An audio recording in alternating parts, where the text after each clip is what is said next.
எல்லா புகழும் மகிமையும் கிறிஸ்துவுக்கே உரியதாகட்டும். சங்கீதம் 18. என் பெலனாகிய கர்த்தாவே, உம்மில் அன்பு கூறுவேன். கர்த்தர் என் கன்மலையும் என் கோட்டையும் என் இரட்சகரும் என் தேவனும், நான் நம்பியிருக்கிற என் துருகமும் என் கேடகமும் என் இரட்சணிய கொம்பும் என் உயர்ந்த அடைக்கலமுமாயிருக்கிறார். துதிக்கு பாத்திரராகிய கர்த்தரை நோக்கி கூப்பிடுவேன், அதனால் என் சத்துருக்களுக்கு நீங்களாக்கி இரட்சிக்கப்படுவேன். மரணக்கட்டுகள் என்னை சுற்றி கொண்டது, துர்ச்சன பிரவாகம் என்னை பயப்படுத்தினது. பாதாளக்கட்டுகள் என்னை சூழ்ந்து கொண்டது, மரணக்கண்ணிகள் என்மேல் விழுந்தது.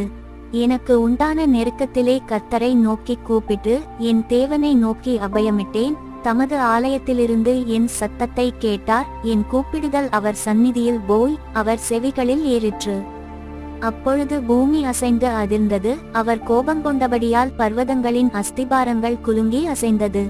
அவர் நாசியிலிருந்து புகை எழும்பிற்று. அவர் வாயிலிருந்து பட்சிக்கிற அக்கினி புறப்பட்டது, அதனால் தழல் மூண்டது.